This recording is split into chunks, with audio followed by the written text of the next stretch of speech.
My name is Chris. I'm arguing about minimum wage, and I propose that a moderate increase in the U.S. national minimum wage would help create a better standard of living for a lot of people. And so the three premises I'd like to argue is, number one, that the minimum wage needs to be adjusted according to inflation. The second premise is that an increase in the minimum wage wouldn't really have a substantially negative effect on the economy. And the third premise is that the cost of living is generally at or higher than what the minimum wage offers. Now, going to the first premise that the minimum wage needs to be adjusted for inflation. For example, of inflation, we can take a look at like gas prices over the past decade and see how they've risen so much. Now, the national minimum wage is currently $7.25. And the highest right now is in Washington at $9.19. And by, I believe, July of this year, California will be up to $9 an hour. And by 2016, it'll be $10 an hour. Now, a livable wage varies depending on what state you live in. For example, in California, according to USA Today, we have the 7th highest minimum wage, but we also have the 6th highest cost of living. So it has to be adjusted according to what the state requires. Like here, houses cost a lot more than they would in the Midwest. And we have to, apartments too, and you can't exactly get by without living somewhere. So we need money according to the region we live in. So that goes to my second point, which is that an increase in the minimum wage would not have a substantial effect, like negative effect on the economy.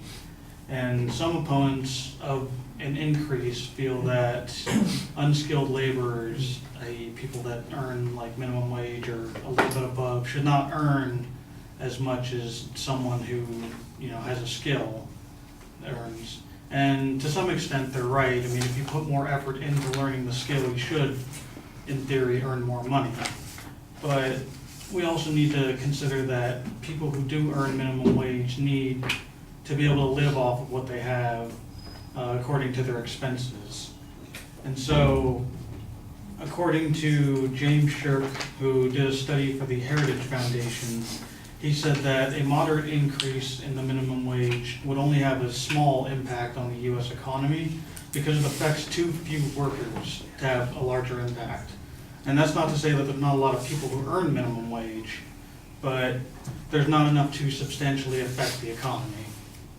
And so right now there's a proposal for raising the minimum wage like nationally to $9 an hour.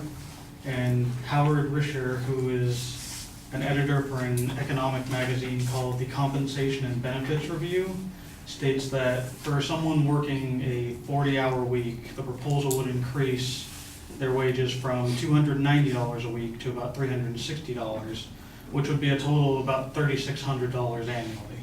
Now, that's a pretty significant amount when you think about it, but it's still somewhat not enough when you consider all of the expenses that people have to take care of, which leads into the third premise about that the cost of living is generally a little bit higher than your minimum wage.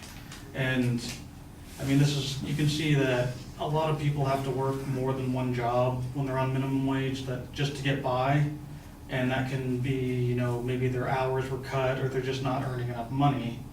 And, there's a lot of expenses to take care of. You have food, you have housing, you have transportation. If you have a car, you need to pay for gas, you have health care, you have phone bills. That's not even including entertainment or anything if you want to do something fun. There's just so many expenses that you need to take care of that being on minimum wage doesn't exactly cut it. So in conclusion, due to the increased cost of living, I feel that there should be an increase in the national minimum wage, maybe something close to what California is adopting to about $10 an hour. And this would help create a better standard of living for people and wouldn't have a substantial impact upon the economy. So I hope you believe so too.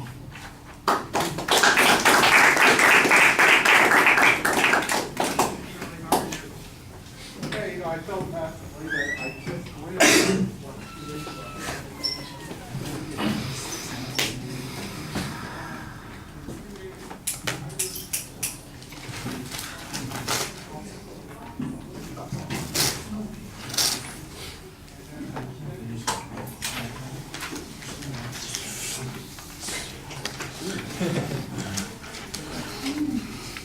All right, Christopher, you've got a lot of things that are going well in the speech. I think the proposition is very clearly identified. There's an excellent layout of what the structure is going to be.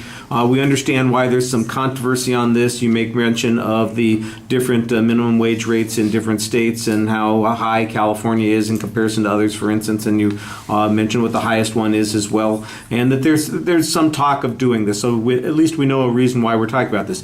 Internal signposting is also excellent. You have very clear transitions. It's easy to follow. I do think that you need to have a clearer connection on that first point between what people earn and what they need. In other words, you talk about this living wage. Would an increase in the minimum wage put people in that living wage category that you're talking about?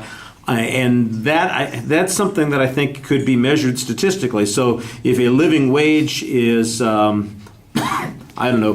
working 40 hours a week, for instance, every week for 52 weeks a year, and that gets you $22,000, for instance, and a living wage would require there to be that you were making $25,000, then the increase that you're talking about would push people up into that category. But I don't know that that's what the category is, and so that's a little bit ambiguous on that point.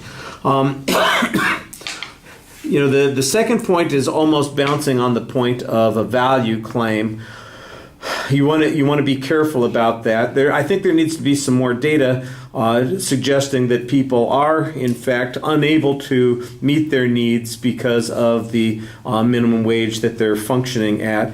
You did have one interesting quote that sounded almost contradictory. That's the Heritage Foundation quote that suggests that it would have a minimum impact on the economy because it's a minimum number of workers that it applies to. So if it's not a lot of people that it applies to, why is it such a big deal?